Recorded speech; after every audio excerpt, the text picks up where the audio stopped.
90-90 with banded low reach.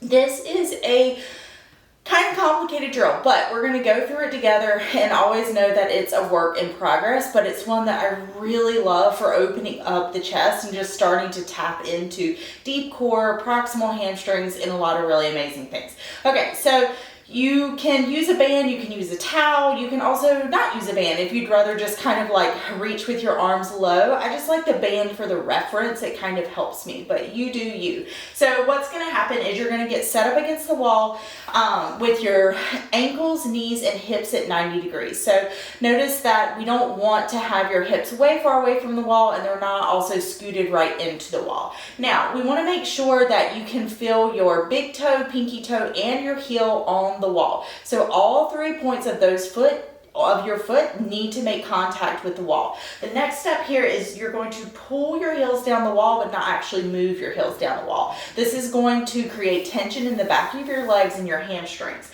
Then I want you to roll your pelvis like a bowling ball up towards your rib cage. This should make your low back come into a bit more contact with the ground. Now, make sure that you didn't squeeze your butt to do that or crunch down through your abs to do that. We should be able to just roll the pelvis up towards the rib cage without doing either one of those things. Now, check in with yourself. Can you feel tension in your hamstrings? Because what we want to find is tension in our proximal hamstring, and that just means where our hamstrings meet our glutes. So if you think about kind of like right where your butt crease is, where your butt cheeks in, that's where you're looking to feel that tension in your hamstrings.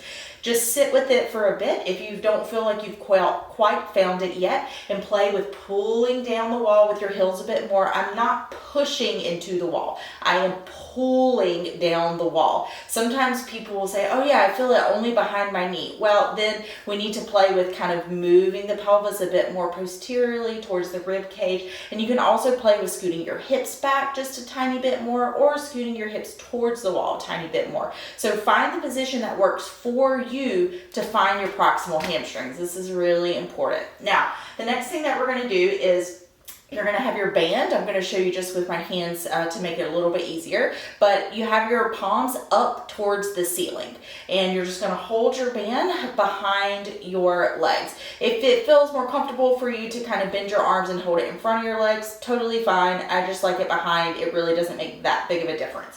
Okay, so we're actively kind of reaching no matter where we're holding, and we're actively pulling apart. Whether you have a band or not, I want you to make sure that there is some tension there in your arms, because it's going to help to open up our chest. I want you to think about chest wide instead of chest coming together. Chest wide. Now we need to exhale and make sure that we get the ribs to come down, deep core to come on from the bottom up. Now you're going to hold on to that tension and make sure that you're kind of pulling on that band, that we have that chest really nice and wide, and we're going to inhale through the nose here. Your goal is to feel your chest open up, and you should be really starting to feel those hamstrings working. It's kind of like a slow, deep burn down here in the hamstrings, and making sure that we're not getting it right behind the knee. We want it either in the muscle belly of the hamstring or right where the hamstring meets the glutes. And as we inhale, we're feeling for that chest really opening up. You may even feel your back kind of pushing into the ground. That's great too. We don't want the belly to be the only thing that's moving on an inhale. We're not doing belly breathing. Then on your exhale, you're going to open your mouth, ribs settle back down again, zipping up from the bottom up, and making sure that we don't crunch down during that exhale, that we keep the chest nice and wide and open. When you get done with this, you should really be able to feel that, oh, okay, I actually found my hamstrings, and especially in that part that's a little bit closer towards my butt, and I actually feel like my chest was able to stretch and open up a bit more space. And that's how you do it.